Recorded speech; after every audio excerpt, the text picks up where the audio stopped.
Awesome. I am here with my buddy, Matt Johnson. I'm super excited. Most of you guys have seen Matt, heard his voice, or both, because he helps a lot of our industry leaders in residential real estate run their podcasts and audio and coaching and brokerages and teams and do all sorts of cool stuff with digital and technology, especially around audio and video stuff for education and training and just being a giver and a sharer in our industry. So we appreciate Matt on lots of levels. I appreciate just the friendship I've had and the connector that he is with so many people who give and are studs and world-class experts in our industry. So welcome, Matt.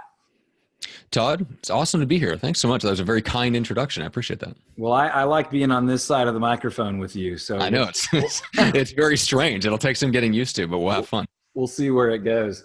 Then you guys can go Google stalk Matt and listen to some of his music and all of his other creative stuff. So obviously today we're getting a bunch of our friends, a bunch of pros, a bunch of leaders in our business to talk about kind of the book, right? Now, we're not going to spend any time getting into the book. The book will do that. You know, if you haven't bought the book, you can buy it super cheap. But the idea behind this book, which you know, because you've already provided a comment for us in the book, which is great. But the idea is that I work in an industry, and obviously you serve a lot of us who work in the industry around selling homes and leading teams and brokerages that sell homes. But there's one idea from the outside in, right, of what it looks like to get in and be successful. And then there's a very different picture of what it looks like to actually be in the business and be successful. So just from a broad place, whatever you want to share, what are some of your thoughts on that idea that there are opposing mindsets and stereotypes and ideas there? Well, I think it's 100% true. And the industry has a big problem because we have not made enough of an effort to clear up that distance between what the public's perception of real estate is and what it actually is, which causes us a lot of problems. And especially as you know, of being someone, and I'm in the same position of trying to help agents succeed. Unfortunately, the public perception of real estate tends to self-select people who have the wrong perception of what the business is like, which causes all sorts of other problems. And I've been in both situations, in the sense that I help agents and through my podcast help agents become more successful. A lot of them are on the newer side. And part of it is because my co-host has such a heart for newer agents that he saw failing all around him. And I've also been that new agent. I mean, years ago, 06, 07, I got into real estate and did some things that worked, and was very fortunate to get into a program that taught me some things that worked, because if I had listened to my broker, I would have failed. And it would have been their it would have been their fault. It would have been if I had actually listened, I would have failed. Thankfully, Yes. Thankfully, I did not. Because essentially the message was, hey, it's time to get started on calling randomly in the phone book. And of course that, 06, 07, that's not going to work then. It definitely does not work now. I think one of the major things that we've seen change just over the last, let's say, 5 years in real estate is that people have erected a nice little barrier between themselves and the salespeople they don't want to talk to. And that barrier is called social media. Right. So now they use social media like Facebook and LinkedIn and Twitter to screen out the people they don't want to talk to, and they build relationships with people they trust, and they stopped answering their phone and to a certain extent stopped answering texts. Right. So the more we try to use those avenues that the regular broker would tell you to use, the problem is that people aren't responding to those avenues anywhere near as much. That doesn't mean nobody picks up the phone anymore. I don't want to go that far, but right. The percentages and the trends are not in our favor. Let's put it that way. So the average person getting in, unfortunately, does not have an accurate perception of what the business is like. And unfortunately, they usually end up joining a broker whose perception of how to generate leads and attract clients is about 20 years too old. Yeah, I agree. And I'm just taking some notes. I always do, because I learn from everything we do here. But so you've got at least a 20-year-old mentality coming from most brokers, right? Yeah. And it's almost, it's so easy for a broker to be wrong, right? So one route, to your point, is like, hey, cold call the phone book, like literally call, no indication that they have any interest in what you sell or what you offer or who you are or your expertise. Just call enough people and eventually some will do this, right? And if you want more, call more. If you want less, call less. right? Now there's some truth to that, Mhm. and there's some total baloney to that, right? The baloney is that it's a good idea to call random people who have no interest in what you're doing. Now, if you've attracted, or even if you've targeted the right person, then those numbers can be manageable and livable and tolerable. And then ultimately, if you do it at a really high level and you're drawing them in through relationships, it can be welcomed communication, right? Absolutely. So the big thing I'm taking away from kind of your big picture of the industry is, like, however outdated it is, an old approach to just raw numbers is a really messy, ugly, and by the way, not fun way to do this thing, right? No. Okay, so I'd love to follow that up with you and just say, look, if you were starting out as an agent again, or if you, through your podcast or just a friend or whatever, were going to kind of coach or just lead someone through building a business now, what would you, and you can talk about one thing, 10 things, 1 minute, 10 minutes, whatever, what would you tell someone to do right now to build a successful sales pipeline? We're not talking team brokerage, but just to make some money and build something in real estate. Well, I think probably the biggest mistake that I made when I was a young agent was trying to figure it all out myself. And so big picture, I think the first thing I would do is find a mentor that you really feel like you can emulate their business. Like dig in, talk to more than one person. Don't just go to someone because they've been in the business for 20 years. They could have just had the same first year in real estate 20 times over. So really dig in, interview some people, and find out whose business, once I get around it, can I envision myself stepping into and running a business like they run their business, right? Look at how they generate leads. Look at how they attract clients. And then going further on that a little bit, once you find that mentor that is willing to kind of take you under their wing a little bit and show you what they do, number one, do what they say. But number two, really figure out and think a lot about what types of clients you want to attract, because for each different type of client, there's a certain way and there's a proven method to get those clients. The thing about real estate that I don't think a lot of people realize from the outside looking in is this is a very mature professional service industry, right? And a lot of things have been figured out. We know how to generate listings. We know how to service buyers. We know exactly who the most likely people are to pick up the phone. We know relatively how long it takes to take someone from looking for a house on Zillow to working with us. Now, we know exactly how many phone calls, we know exactly the time frame, like all this stuff is figured out. The answers are out there and they're relatively predictable. And so really it's a matter of deciding who you want to work with and then going to the right people and saying, okay, this is the type of person that I know I can serve really well and I'll enjoy working with them as clients. And then that person can go, okay, here's how you reach them. Right? This is typically you'll meet these because they're expireds or they're for sale by owners, or this person's looking on Zillow. So let's go that route. So once you figure out who you want to work with, it's not that hard to just walk it back a couple of steps and figure out, okay, how do I start conversations with those people? That's where I would start, because everything flows out of there. And a lot of the problems that I see with real estate agents and even small and growing teams is the lack of willingness to get specific about who they serve, which then causes a lot of other problems. And they end up changing a lot of different things. I would push back just to play devil's advocate that I'm sure there's a ton of people listening that are like, baloney, right? Like, it is hard. I've tried. It's hard. Because I agree with what you're saying, but I also respect someone who comes with that opinion. So I have my opinion. I'll let you go first. Where do you think the disconnect is between someone that is sitting here saying, no, this is really hard, and you're telling me that it's not that hard, it's been figured out? What do you think that disconnect is between what is normally either a newer agent or an agent that has really been tunnel visioned on just like, I just want to get the next client, but they haven't thought about building a business or a system or even a philosophy or a plan at all? And that's not an insult to them. They've made that mistake, but there's a lot of people that are in an environment where that's all they know. So we want to offer them more than that. So what do you think the disconnect is between the person that is saying, forget this guy, it's super hard, he's acting like it's easy? What are they missing? Well, simple is not easy. So those are two very different things, right? So we have proven systems for the most part for a lot of different things in real estate. the activities within those systems are not necessarily easy. And what comes across as hard to one person isn't hard for another. Some people don't want to pick up the phone. Some people have no problem picking up the phone. Some people don't want to reach out by email because they're uncomfortable with their writing skills. Some people have no problem. They'll fire off a LinkedIn connection request that's beautifully worded and no problems. So everybody has different strengths and skills, and everybody has different fears. Right? Some people are afraid of the phone. Some people are afraid of in-person networking. Everybody has something that they're not a big fan of. I do think there is a place for overcoming those fears at some point. But man, when you're hitting the ground running and you're a very new agent, I think the fastest way to get started is not necessarily to deal with all those fears right away, but to do something that plays to your strengths and do as much of it as possible.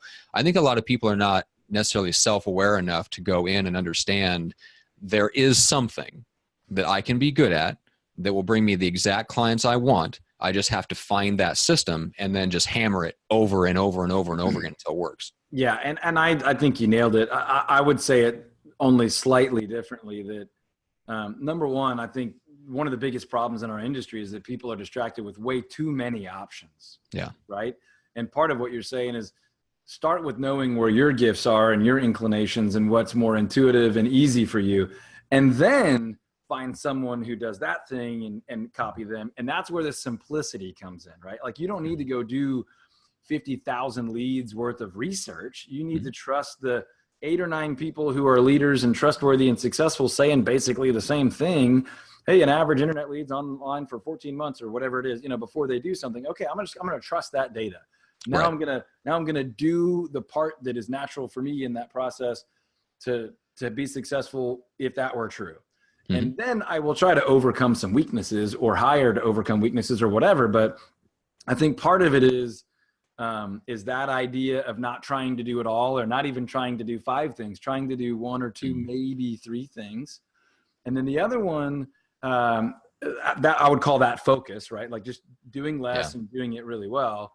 And the other thing I think is like an unwillingness to copy or learn from or be coached or be led or whatever it is. You talked a lot about mentorship, right? Just finding the person that will help lead you through that and saying like, I am willing to not break all the records in my first year. Like I understand there's a period where I need to learn and admit that I have a lot to learn. We're the most impatient people on earth. And as an industry, we're teaching new, not even licensed yet people like, look, you can sell 1 billion houses in your first year and you can have all the trophies and a yacht. No, you can't. Yeah. Occasionally someone will, and maybe that person shouldn't, and you probably aren't getting the full picture of their story anyway. But it's a wonderful environment in a relatively short period of time because of what Matt's saying, because a lot of the hard stuff has been figured out and a lot of people are open to sharing it. You can trust it and then work within your gifts and your skills and your ideal business model. Focus and then be led, be willing to be led for at least for a while. And I think those are a lot of what you said. I'm just trying to pull some actionable takeaway meat from it. And to me, it's disciplining yourself to not do too much. And then knowing you need to be led for a while. You're not supposed to be a coach in your first year in the business and be a guru. Be a learner and implement and get some wins under your belt. We always say success is contagious. So anyway, that's what I heard you saying on that piece. I think people underestimate what it takes to build a foundation to win. Yeah. And this applies to a lot of different areas, but real estate, because it's so, look, if you don't get commissions in 90 days, you're out, right? Because of just the turnover is so high and the time crunch a lot of times on people coming into the business is so short. It just makes that point more obvious, but it's true in all areas of life. And I think the toughest thing about real estate that people don't necessarily know going in is that there's actually 3 different skill sets you have to build to be successful. You've got the actual skill set of doing the business of real estate, right? Servicing the clients. Unfortunately, that has almost next to nothing to do with actually getting clients, which is the other skill set, right? Sales and marketing. And then you have the entrepreneurial business owner skill set, which a lot of times comes later and you develop that gradually. So we're talking about 3 different skill sets to be successful. And all 3 of that goes into your foundation for winning. So I think if people came into the business and they had a more accurate idea of, look, I want to establish like my first year, is not about setting the world on fire and being known. The first year is about putting my head down and building these 3 skill sets. And each of those 3 skill sets are going to take time. And they're going to kind of, a rising tide lifts all boats. The better you get at sales, the more clients you have, the better you get at servicing them. As you have more clients and revenue, you'll have some decisions to make on how to get more clients. You'll start to kind of flex your business owner skills on what to invest in. Do I get an assistant? Do I spend money on marketing? Like all those business owner kind of decisions start to come into play. And so it's all very kind of interlinked, but it's all part of your foundation to win. And if your goal coming into the business is to still be in the business 10 years from now and not just to set the world on fire in your first year, I think you're much better off. Yeah, I love that. I love that. So I've got one more super specific question. We'll just kind of see where it takes us. But, okay.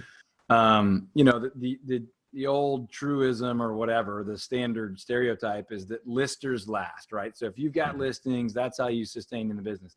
And I do think that's reliable advice for the most part. I also tell people constantly, if you're gifted with buyers and you're passionate and you love it, you should stay there. Don't force yourself over into listings because somebody said that that's the best strategy.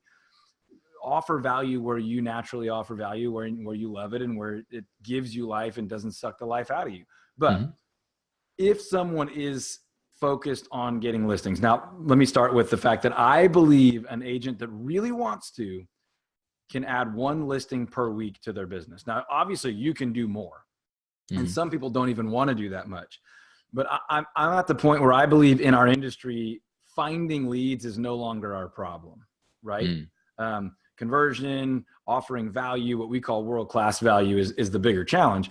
And I believe if you want to, you can take a listing a week. Now, if you were going to do that, Matt, or if you were going to advise somebody on how to do that, as someone who admittedly is not day-to-day an agent selling right now, but you interact with hundreds, if not thousands of agents, at some of them who are at the highest levels and others who are just trying to figure it out. What would you tell someone, and whatever comes to your mind, but hopefully, you know, some actionable stuff that someone could take away from this and say, holy moly, that's really helpful. And I'm asking this to all of our contributors so people will have a lot of different viewpoints. So what would you tell someone? Well, I think you absolutely can take a listing a week.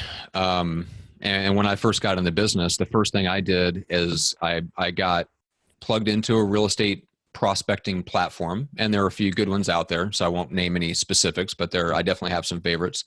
I got on one and I started picking up the phone and calling expireds, and then dipped my toe a little bit into FSBOs. To me, in a market, if you need to make cash fast, there's still no better place to look. In certain areas, you'll have low numbers, but as the market starts to soften and the days on the market gets, a little bit longer, even as we record, it's starting to happen now. You'll start to see more of them. And there's nothing in real estate that's changed in the last 10 years that's changed my viewpoint on that. Let me ask you a quick follow-up on that. Why specifically are expireds? And you mentioned, I think, FSBOs a little bit. Why is that the lead source you'd start with, though? Well, great question, because they are one of the few types of listing leads where they have an absolute pain and an absolute desire to list their home. Yes. I'm so glad that was your answer, because you know what most people say. They're the cheapest. Okay. Right? Like, well, you can get a ton of them really, really cheap. So if I was brand new and you dropped me in a new city and I had to start from scratch and I had no money, I'd go sweep some patios and get some cash and go get some expired leads. Here's the good news. That is true. They're unbelievably low cost as far as dollars. Now, they take some time and effort, but I love what you said. It's the fact that, look, these people have already raised at least one hand and said, I really want to sell my house. I had a coach, trainer, speaker. I don't remember who it was, but I know it was someone who I was trusting and following. And at one point they said, you could drive through any neighborhood in America, and if there's not a sign in the yard, you have no idea who wants to sell their house, right? By driving through. But this is a way, what Matt's saying, and it's not like a new idea, but it's important to know that someone with his understanding of the market is advising this, that these are the people who have raised their hand, if not both hands, and if maybe they're stomping and jumping saying, I just want to sell my house. I already tried. It didn't work out. I still want to sell. You know about what price I want to sell for. You know the approach I trusted last time. Like, you've got a lot of good information. As someone with a marketing mind, you have already indicated interest. You're giving me buying signals, right? Like, I need to provide something that you want now, and then do that at a high level, and then that should replicate itself. But I love that answer. So I know I totally interrupted you, but I'll back off and finish your answer of how to get a listing. Well, I'll tell you why I love the fact that you are of the same mind, and it makes total sense because we both approach things like a marketer does, which is very different from how a classically trained salesperson approaches things. And I think this is one of the things that's turned real estate on its head, probably since social media became prevalent, and we'll probably end up closing out with this. So I think the major shift in real estate is that the advice used to be go into the world at large, find people who have a need for what you do, and get them to trust you very, very quickly, right? And the focus was not on identifying who actually has a need, right? You're just going into the world at large. What going after expired specifically does is it cuts out the world at large, and it immediately focuses you down on the people who already have a demonstrated need. And then you can start building trust. And it takes a little bit of time. And it takes some scripting practice and things like that. But it essentially cuts out all the 99% of the people who aren't thinking about real estate right now, which you would typically encounter every time you hear a broker say, pick up the phone book, go to the Chamber of Commerce networking event, go to Young Entrepreneurs, go to all this stuff. 99 out of 100 of those people have no interest in real estate right now. Expireds, for FSBOs, for example, for rent by owners, like those types of people have a demonstrated interest in moving a home, and going to them first gets you hitting the ground running and sets you up for the next step, which is to build a database of people who already trust you and like you and will need your help at some point.